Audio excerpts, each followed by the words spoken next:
Vamos a Romanos, el capítulo 1, el verso 16 y 17, y a Hechos, el capítulo 20, el verso 24, son los versos textos que está usando para esta serie acerca de la gracia y el poder del Evangelio. Y dice, porque no me avergüenzo del Evangelio, porque es poder de Dios para salvación a todo aquel que cree, al judío primeramente y también al griego, porque en el Evangelio la justicia de Dios se revela por fe y para fe, como está escrito, mas el justo por la fe vivirá. Dice, porque no me avergüenzo del Evangelio, porque es poder de Dios para salvación a todo aquel que cree. A esa palabra Evangelio es completada con este verso que estoy mencionando acá, en Hechos 20, verso 24, que dice, pero de ninguna cosa hago caso, ni estimo preciosa mi vida para mí mismo, con tal de que acabe mi carrera con gozo y el ministerio que recibí del Señor Jesús, para dar testimonio del Evangelio de la gracia de Dios. Romanos 1 dice el Evangelio es el poder de Dios para salvación, y Hechos 20:24 dice que es el Evangelio de la gracia de Dios. Si no comparte o no habla de la gracia de Dios, no es Evangelio, por más que le digan Evangelio. Hola. Hay muchas cosas que la llaman, la nombran Evangelio, pero no es realmente el Evangelio, porque no habla acerca de la gracia de Dios, no habla acerca de la actitud que Dios tiene para con nosotros, de su favor inmerecido, de la actitud de amor, de bondad, de buena voluntad que Él tiene para con nosotros, que solamente a través de Cristo Jesús que todo fue hecho, y por simplemente creer en lo que Él hizo, tú eres recibido, aceptado, y el Evangelio es el poder de Dios, porque al oír esto, tu vida es transformada por completo. Uno no se imagina las vidas de personas que son cambiadas simplemente porque uno les habla el Evangelio. Ahora, ¿por qué muchas personas en sus vidas no son cambiadas? Porque lo que llaman Evangelio no es el Evangelio, es simplemente una serie de normas, reglas y cosas que tienen que hacer para supuestamente arreglar, enderezar su vida. Tú no puedes enderezar su vida en lo absoluto, es solamente Él que va a vivir su vida en ti. El cristianismo, ya lo he dicho en otras oportunidades y lo vuelvo a decir, no es difícil. Es imposible. ¿Ok? Si dice, no, pero el cristianismo es muy difícil. No, no es difícil. El cristianismo es imposible. Tú no puedes vivir el cristianismo. Tienes que dejar que Él viva su vida en ti. Y bueno, hemos estado hablando de varias cosas y vimos en Romanos el capítulo 9, avanzando en la epístola de los Romanos, en el capítulo 9, en el verso 30 al 32, 32 dice, ¿qué pues diremos? Que los gentiles que no iban tras la justicia han alcanzado la justicia, es decir, la justicia que es por la fe. Mas Israel que iba tras una ley de justicia no la alcanzó. ¿Por qué? Porque iban tras ella no por fe, sino como por obras de la ley, y pues tropezaron en la piedra de tropiezo. Verso 33 dice, como está escrito, aquí pongo en Sión piedra de tropiezo y roca de caída, y el que creyere en él no será avergonzado. ¿No? Entonces habla claramente ahí de que los judíos tropezaron, ¿no? Y cayeron. Ahora vimos que la razón por la que los no religiosos fueron aceptados por Dios y los religiosos no lo fueron, permanecieron rechazados, simplemente porque los no religiosos no buscaron acercarse a Dios en base a su justicia, sino simplemente creyeron lo que Jesucristo hizo, escucharon el Evangelio, lo aceptaron, lo recibieron, lo abrazaron y fueron declarados justos delante de Dios, no por sus obras, sino por la obra que Jesús hizo. Mientras que los religiosos no aceptaron, rechazaron eso y buscaron por su fe en sus propias buenas acciones acercarse y ser aceptados por Dios. Cuando los gentiles o los paganos oyeron el Evangelio, que simplemente la salvación era un don, era un regalo, por ser justificados gratuitamente por creer en el sacrificio que Cristo Jesús hizo, ellos lo recibieron, lo aceptaron y creyeron y fueron justificados delante de Dios. Mientras que los religiosos que rechazaron a Jesús, los rechazaron por las mismas razones. Ellos no podían aceptar, no podían creer que era así. Ellos creían más en su propia justicia, en sus obras, en sus acciones, en su bondad, y simplemente no rechazaron. Ellos decían, no es justo. Nos hemos esforzado, hemos trabajado tan arduamente, toda nuestra autonegación, todas las cosas que hemos dejado, todo aquello que nos hemos privado, para que simplemente sea así. O sea, que Dios va a tratar con nosotros de la misma forma que está tratando con estos reprobados, estos pecadores, estos desgraciados. Simplemente porque creyeron, y todo lo que hice, todo lo que me sacrifiqué, todo lo que no es justo, y rechazaron. Y esa es la misma actitud que ocurre hoy día alrededor del mundo, porque el orgullo de los religiosos no les deja recibir el regalo gratuito. La diferencia Y en el primer culto usé este ejemplo, y voy a usar nuevamente a mi querido Dustin como ejemplo, ¿no? Para que no usara nadie más y después se sienta, ay, el pastor se lo ha agarrado conmigo. Él está bien establecido en su identidad, sabe quién es en Cristo, no se pica, no se ofende, no se molesta. ¿Ok? Entonces lo voy a agarrar a él. Total, después él se la agarra conmigo en otro mensaje que le toque a él. Yo tengo el domingo, él tiene los miércoles. Aleluya. Entonces, bueno, el hecho es que Dustin, a diferencia mía, por ejemplo, él creció prácticamente desde los pañales, ya hablaba en lenguas, ¿no es cierto? ¿No? Entonces creció en una iglesia pentecostal, su familia, todos crecieron, él cumplió, hizo todo, vivió bien, después pasó a una iglesia de fe, después recibió el Evangelio de la Gracia, pero siempre, él no hizo un montón de cosas que otra gente ha hecho en su vida. Él vivía en todo esto y él podía estar pensando, diciendo, bueno, Dios me debe a mí, ¿no? Toda una vida he vivido así. Yo no he hecho lo que el resto de estos pecadores que puedo ver por el espejo han hecho. Yo no he participado de esto, aquello, lo otro. Yo he sido santo toda una vida. Es más, mírenme la cara. Soy santo, blanco y puro, ¿no? Entonces, pues eso. Sin embargo, el pastor César participó antes de ser pastor en un montón de cosas. Al punto de que, después de que me predicaron el Evangelio durante 3 años, estaba con una hemorragia, muriéndome por una hemorragia interna de 2,5 litros de sangre. Y yo me acordé de todos esos 3 años que me predicaron. Yo, a diferencia de él, no crecí así en una iglesia. Yo me aparté, no creía y participé en una serie de cosas, pero lo que me predicaron y me compartieron, estaba ahí dando vueltas y yo sabía, sin un ápice de duda, que si había un infierno, yo iba a ir a la zona VIP. La más cerca del diablo posible, ¿no? Y cuando eso pasó me acordé de todas las cosas que me predicaron. Bueno, ya ustedes saben la historia, me entregué a Cristo Jesús y fui salvo, ¿no? Pero a lo que yo voy, yo no tenía nada con qué decir, Dios, tú me debes. Yo he sido perfecto. No, yo era como el publicano. Ten misericordia de mí, yo pecador, ¿no? Entonces, esa es la diferencia entre una persona que vivió correctamente, hizo las cosas bien y todo, siempre se esforzó, y el otro que no hizo nada, sabía que estás frito, pescadito. O sea, ¿con qué cara te vas a acercar a Dios? Simplemente tienes que recibir de su gracia, de su amor, de su misericordia. Y eso es lo que le pasó al pueblo de Israel. Rechazaron porque no podían aceptar que fuese así de simple, ¿no? Lo mismo ocurre alrededor del mundo. Hoy mucha gente religiosa está tratando de hacer las cosas bien. Y no es lo que hacen lo que está mal. No hay nada de malo hacer bien. Déjame decirles una cosa. Todo lo que Dustin hizo en su caminar cristiano antes de conocer la gracia de Dios, todo lo que hizo y las cosas que no participó, le han hecho bien en su vida.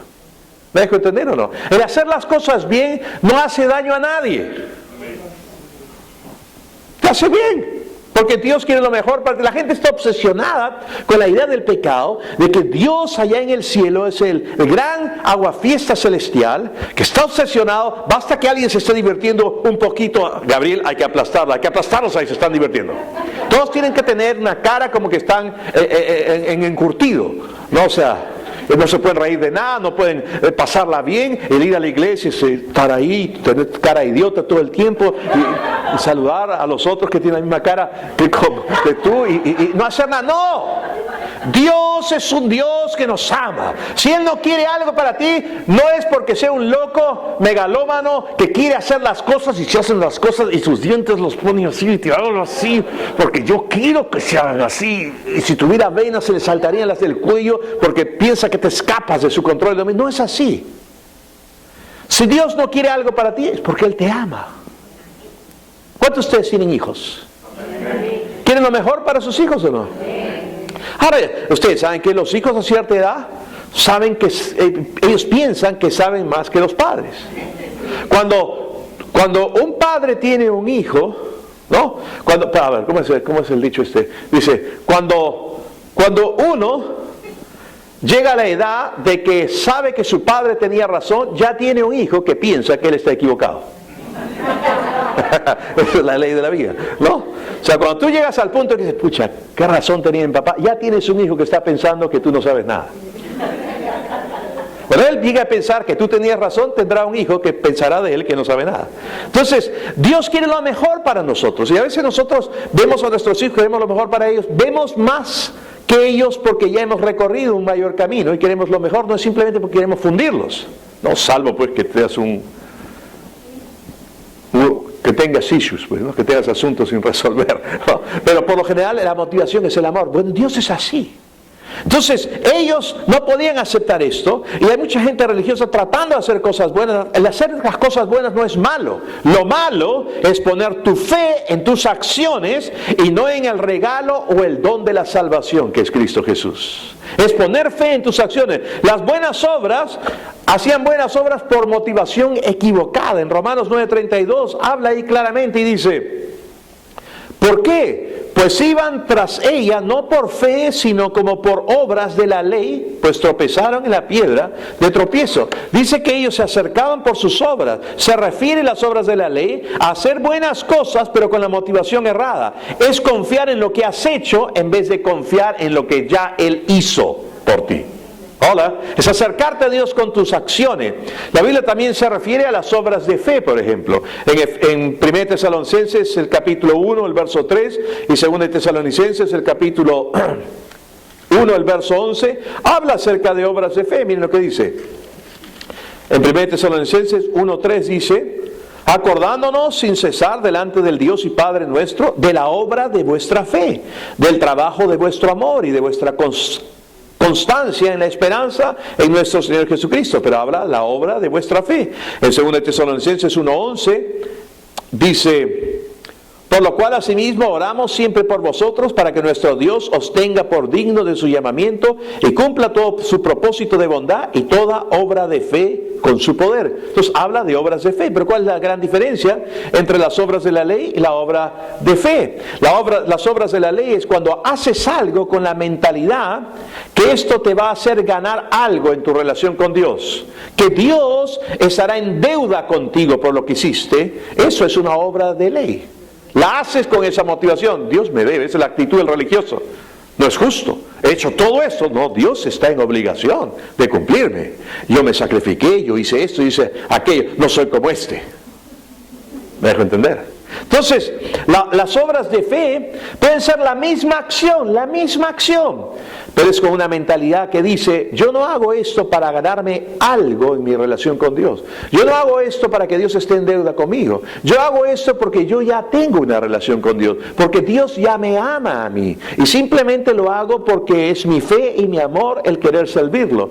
Las obras de fe son motivadas por fe y amor, y no por un sentido de obligación y deuda. Tengo que hacerlo y luego Dios tiene que hacer algo conmigo.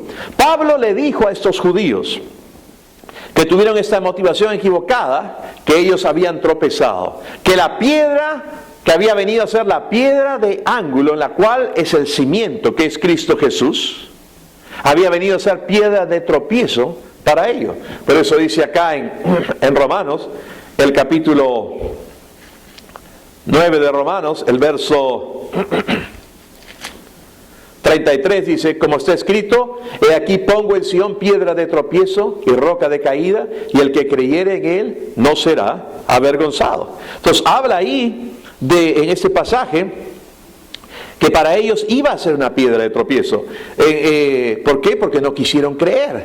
Pablo les dijo esto a estos judíos. Es más, en Isaías 8:14 habla acerca de esto, y en Isaías 28:16 también habla de lo mismo.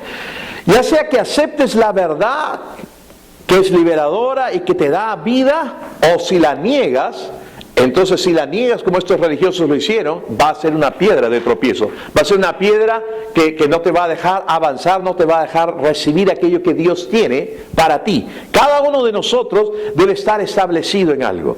En el caso de estos judíos era un celo equivocado. En Romanos el capítulo 10, verso 1 y 2 dice: hermanos, ciertamente el anhelo de mi corazón y mi oración por Dios, mi oración a Dios por Israel es para salvación.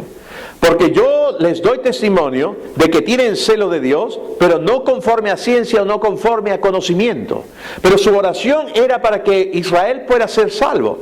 Hay doctrinas hoy en día y enseñanzas hoy en día que dicen que Dios va a tener un trato especial con Israel.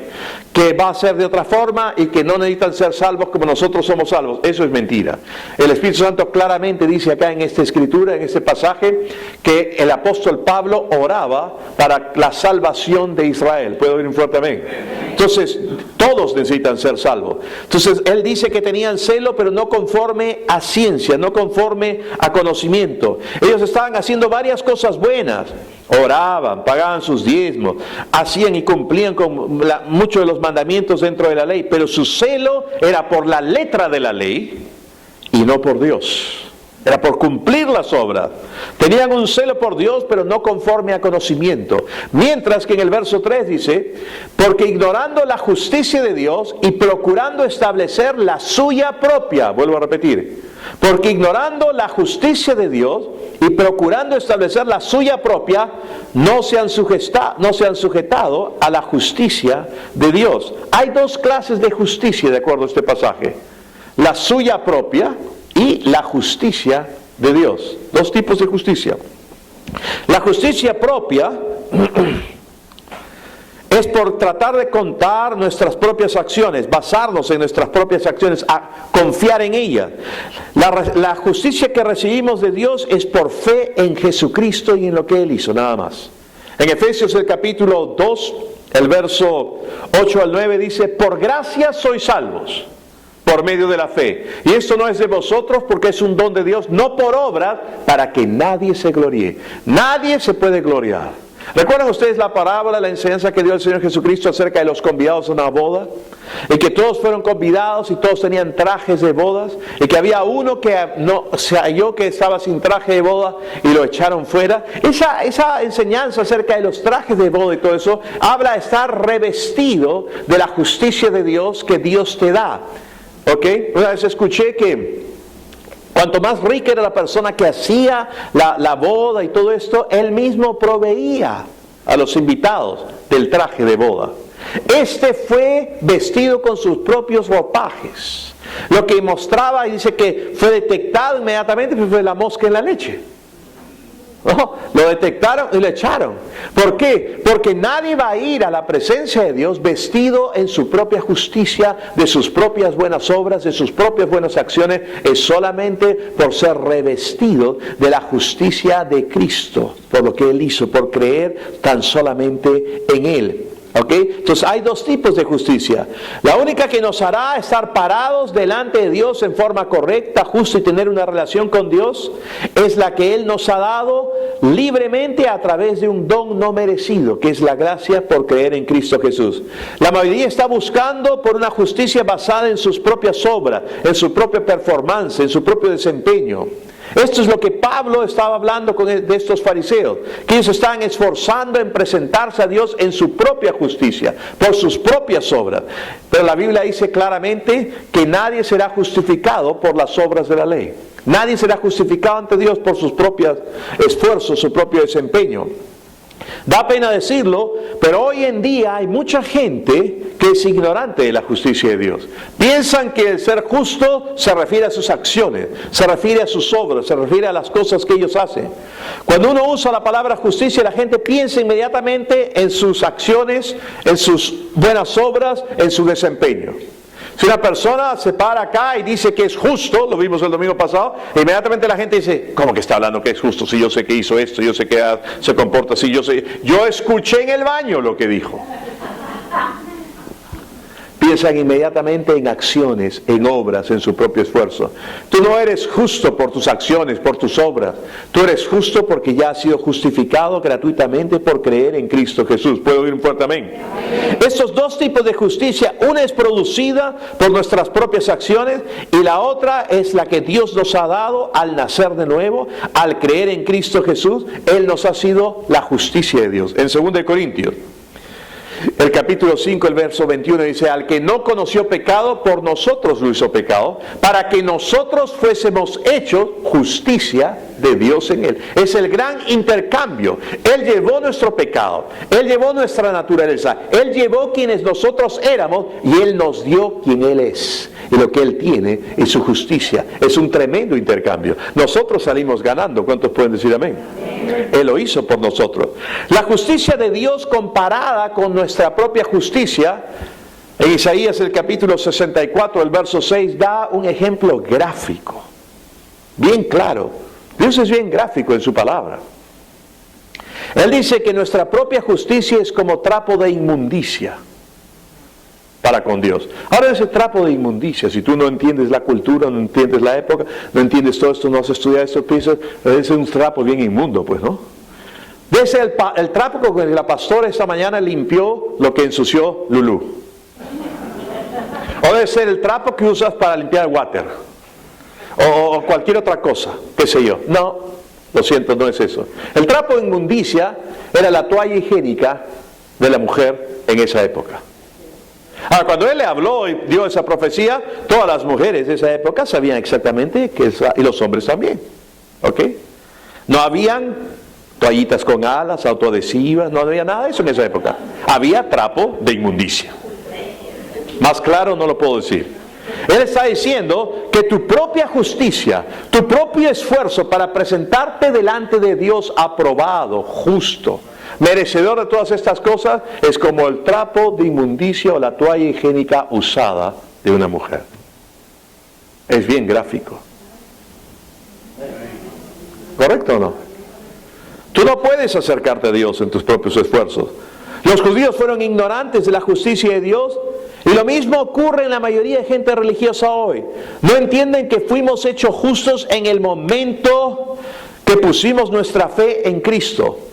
No nos volvemos justos gradualmente al mejorarse nuestras acciones. Nosotros nacimos de nuevo justos, es un don.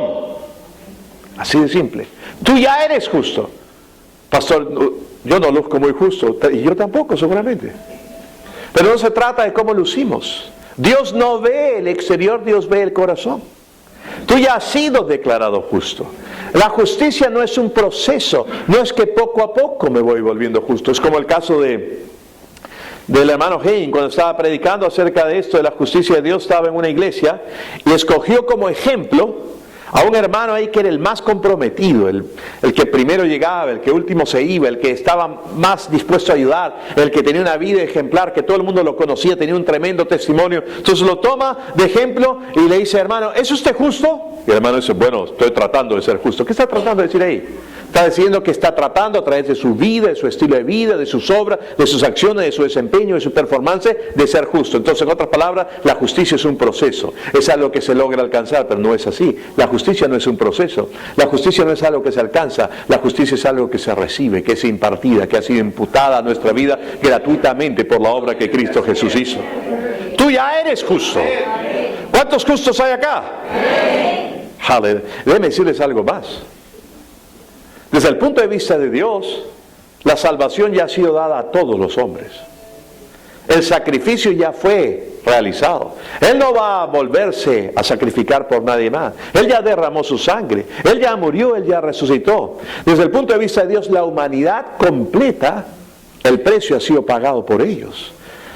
Ya no hay problema de pecado para toda la humanidad. Ya Jesús cargó con ellos. Pero todo esto se activa en la vida de una persona en el momento en que cree en Jesucristo, cree el Evangelio. Por eso es que el Evangelio es el poder de Dios para salvación a todo aquel que cree. Por eso es que se revela el Evangelio y la justicia de Dios por fe y para fe. Se revela esa justicia. Tienes que vivir en esa revelación de esa justicia. Hermano, hermana, tú puedes salir de este culto y de estar en la presencia de Dios y ni bien sales, te subes a tu auto y tu esposa de repente que no conoce, no entiende lo sabio que tú eres, no,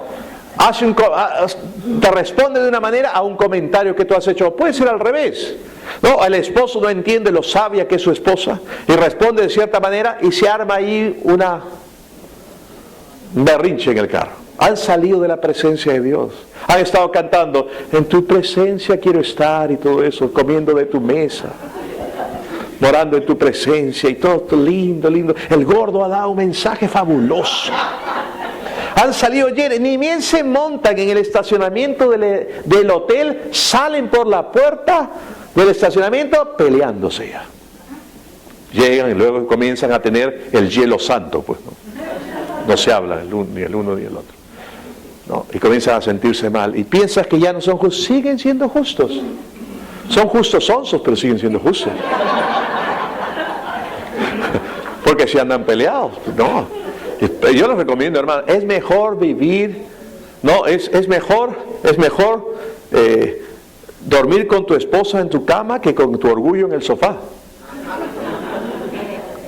Es incómodo el sofá, ¿no?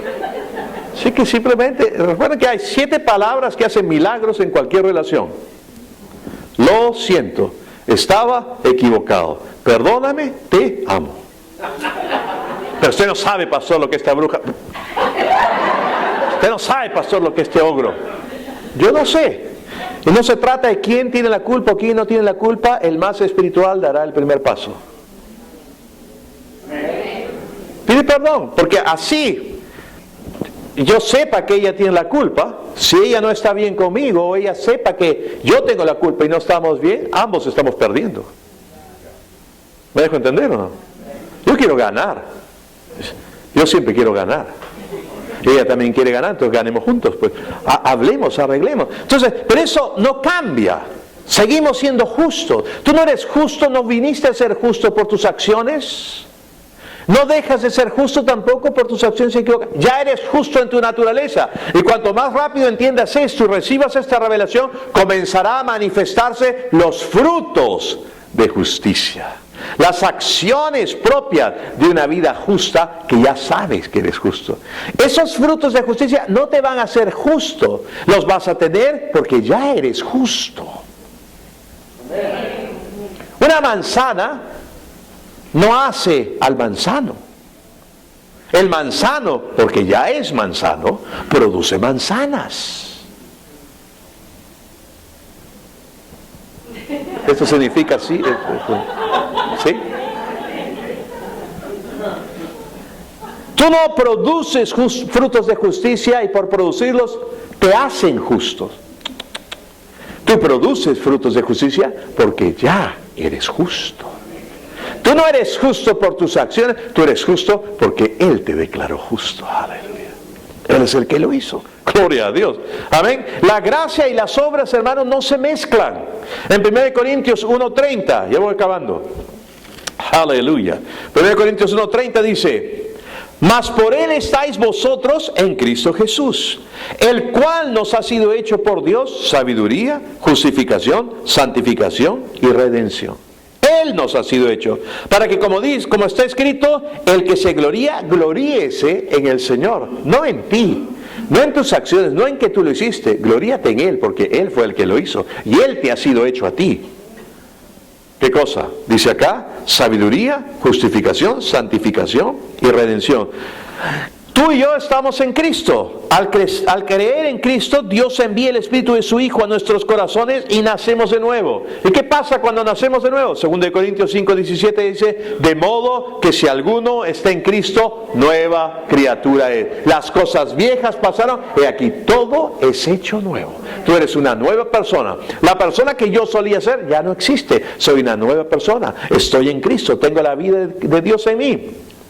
¿A qué se parece esta nueva criatura? ¿A qué se parece este espíritu nacido de nuevo? Se parece a Jesús. Es un hombre justo.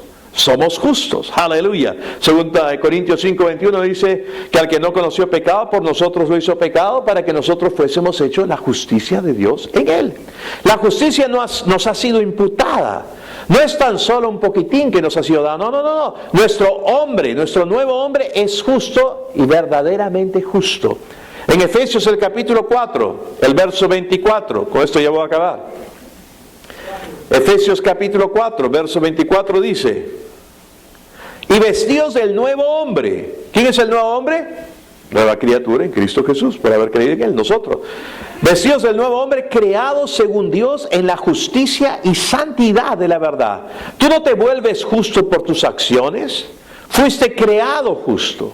Al nacer de nuevo, Dios te dio una naturaleza justa.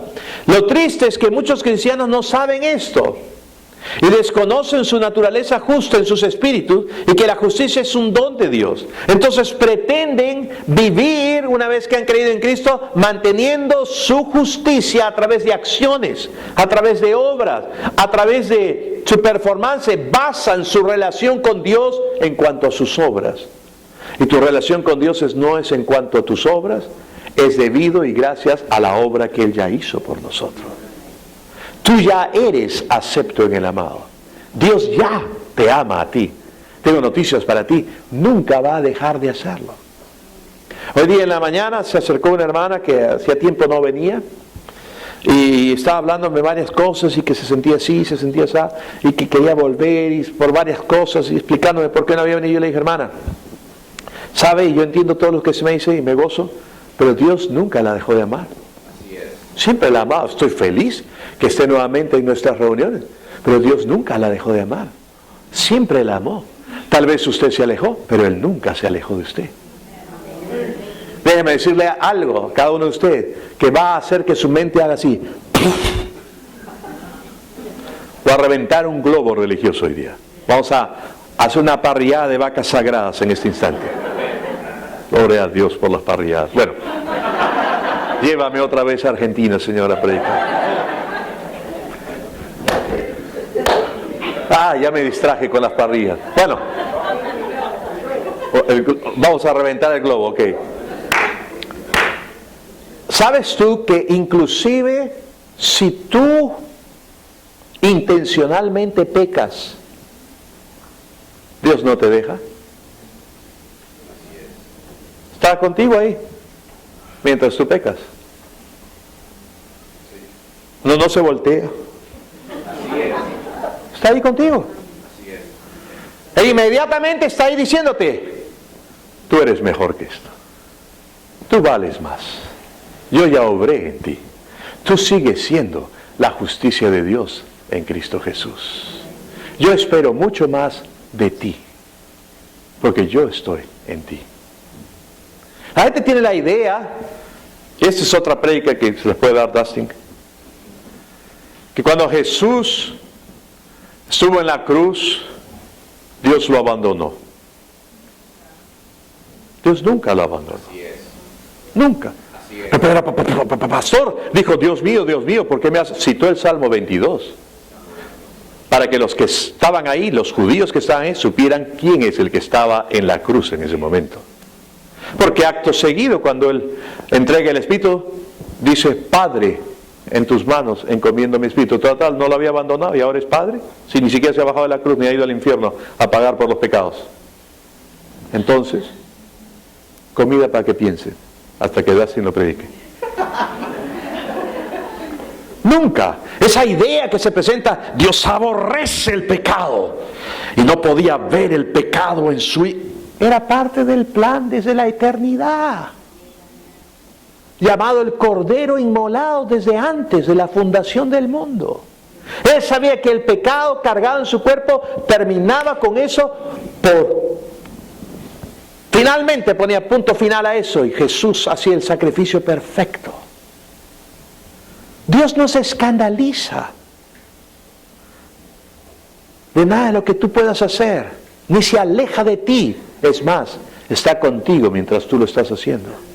Porque nadie te puede separar de Dios, ni del amor de Dios.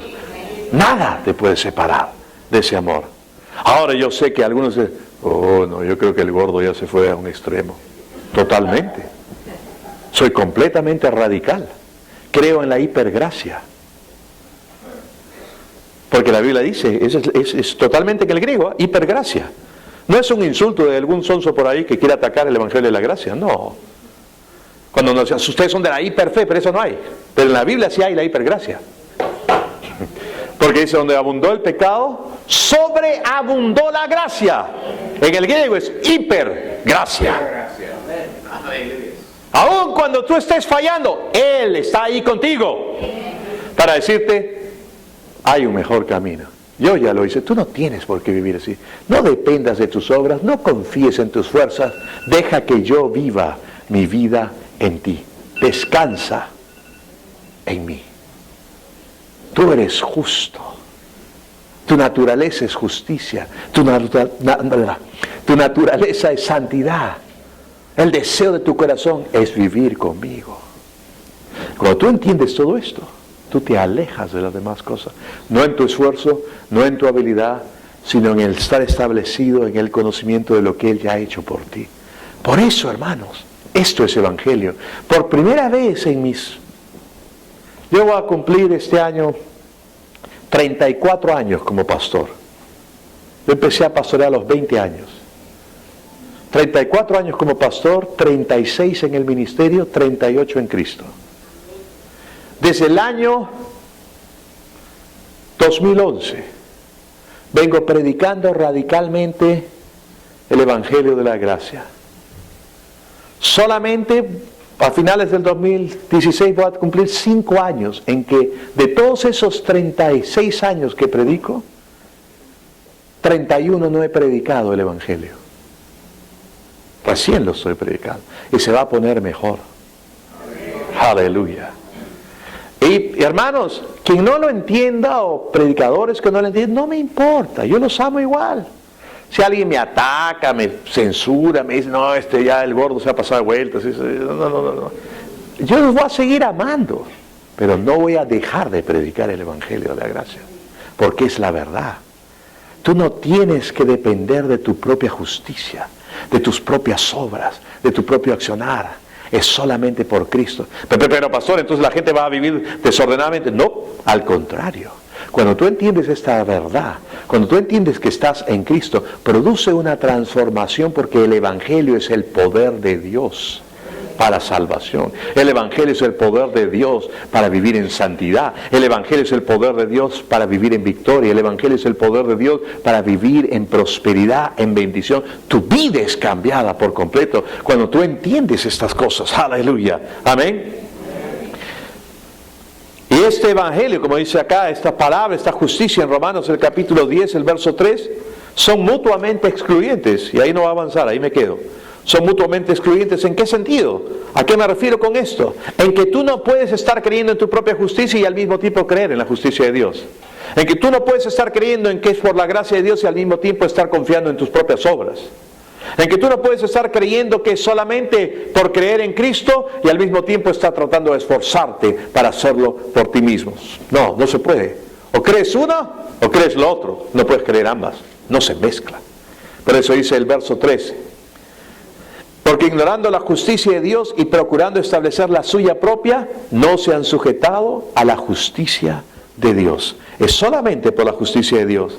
Así que pretender mantenerse en su propia justicia, viviendo de esta forma y basando su relación en su propio esfuerzo, es algo que no va a funcionar. Es solamente por Cristo. Al entender esto y declarar, y ya hemos dado este testimonio y lo vuelvo a dar porque es impactante. Un hombre que llamó al ministerio del instituto donde estudiaba Dustin. Se aconsejaba, había ido a iglesias, le habían echado fuera demonios, habían orado, había ayunado, había pasado por diferentes cosas. Y la gente piensa que el cristianismo es una terapia de modificación de la conducta. No, no es así. El cristianismo es nacer de nuevo. El cristianismo es ser una nueva persona. El cristianismo es ser declarado justo y ser hecho justo, una naturaleza cambiada. No es modificación de la conducta. Pero este hombre había pasado por todo. Tenía 15 años de creyente, pero vivía atado a la pornografía. No que veía pornografía una vez al día, ¿no? Mi porno diario. No. 10 veces al día. Ahora, si alguien ve tanta pornografía 10 veces al día, hacen varias cosas 10 veces al día.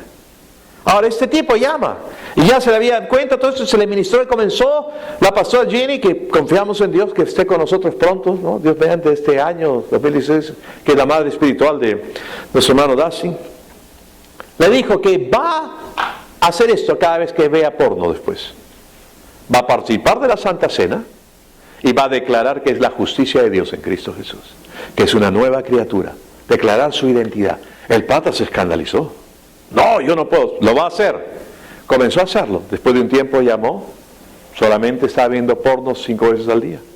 Siguió declarando, siguió participando de la Santa Cena, siguió declarando todo esto, hasta que se estableciera en él la realidad de su identidad en Cristo. Después ya no veía 5, 3 veces, finalmente una vez al día. Después de un tiempo llamó, llorando, quebrantado, agradecido, y dijo: por primera vez en 15 años de que soy cristiano, que he pasado por todas estas cosas que les he mencionado, sé que soy ahora la justicia de Dios en Cristo Jesús. Sé que soy una nueva criatura. Sé que soy limpio ante los ojos de Dios y justo. No solamente lo sé, sino por primera vez en mi vida lo siento. Y sé que he sido hecho libre. Cuanto más des la ley, cuanto más des la prohibición, tienes que disciplinarte, tienes que dejar de hacer esto. Caramba, pues pon fuerza de voluntad, que eres un tetelemeque, ¿qué te pasa? Fortalece, busca a Dios, ayuna, pecador. Eso no, eso lo único que hace es darle armas al pecado. Porque el poder del pecado es la ley. No lo dice el pastor César, lo dice la palabra de Dios. En 1 Corintios 15.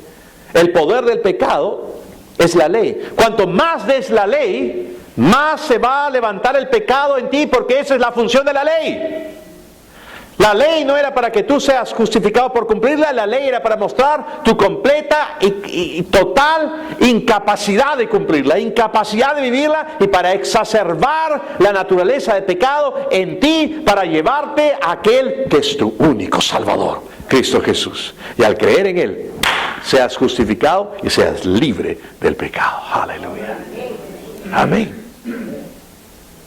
El Evangelio de la gracia no hace que las personas pequen más. El Evangelio de la gracia libera a las personas a entender que ya han sido hechos libres y que Cristo está en ti. Aleluya. Y que tu vida es una vida maravillosa con Él. Y no solamente eso, si por algún motivo fallas, Él no te deja, Él no te da la espalda. Él está contigo, inclusive cuando fallas, para inmediatamente levantarte y decirte: te sigo amando igual. Tú sigues siendo mi hijo y mi hija preciosa. Hay una vida mejor para ti.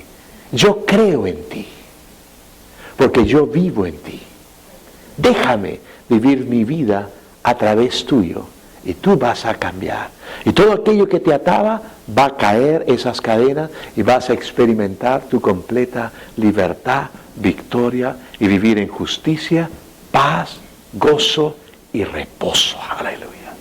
Pero cuando tú tienes que vivir con la carga de producir, de cumplir, de hacer esto y lo otro, vas a quedar, como dijo el Señor Jesús en la versión de la Biblia, el mensaje: están cansados, consumidos, se han quemado de tratar de cumplir con estas cosas.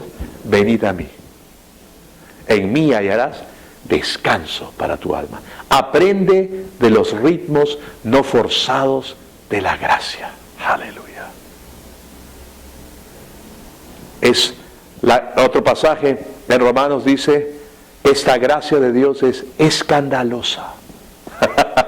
Me encanta esa versión. La gracia de Dios es escandalosamente buena.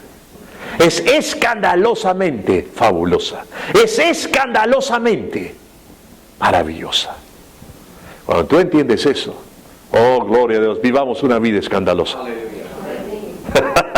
Amén. Vivamos disfrutando y solamente saciados de su amor, de su aceptación, de saber lo que somos. Somos justos en Cristo Jesús. Y al entender quién tú eres, vas a empezar a cambiar en tus acciones. Tus acciones no producen quién tú eres. El hecho de que tú eres esa persona produce acciones diferentes. ¿Puedo oír un fuerte amén? Vamos a orar. Padre, en el nombre de Jesús, te damos gracias por tu bendita palabra. Te damos gracias por tu precioso Espíritu Santo. Te damos gracias por el regalo precioso de la salvación por fe en Cristo Jesús y ser declarados justos delante tuyo. Oh, gracias, Señor, porque tú nunca nos dejas. Tú nos amas siempre. Tú te gozas con nosotros siempre. Gracias, porque el Evangelio es el poder de Dios en nuestras vidas, que nos capacita para vivir en victoria. En el nombre de Cristo Jesús. Todos dicen amén. Si hay alguien esta mañana que está en ese lugar y aún no ha recibido a Cristo Jesús como su Señor, oh, déjenme decirles que este Señor, este Dios los ama tanto. Los ama tanto que ya hizo todo a través de Cristo Jesús para que solamente al creer en Él tú puedas recibir de todo eso que Él ya ha provisto para ti. Por eso yo quiero hacer una oración en general. La gran mayoría son caseritos, la gran mayoría ya ha hecho a Jesucristo Señor en su vida, pero por ahí de repente hay alguno, o alguien viendo el video, que no ha tenido la oportunidad de abrir su corazón a Cristo Jesús. Vamos a hacer una oración en general. Si tú no has hecho esta oración antes, hazla, sé partícipe con nosotros. Invita a que Jesús sea tu Señor y tu Salvador, porque lo único que Él quiere para ti es bienestar. Él solamente te ama, quiere lo mejor para ti. Vamos a orar. Dios, repiten en voz alta conmigo. Dios, reconozco mi necesidad de ti. Por eso ahora, Jesús, te confieso como mi Señor y te recibo como mi Salvador. Te doy gracias porque yo ahora tengo vida eterna. Soy justo porque te tengo a ti. En el nombre de Jesús, vive tu vida en mí, Señor, y mi vida será cambiada por completo. En el nombre de Jesús. Amén. Eso es todo. Se han hecho estas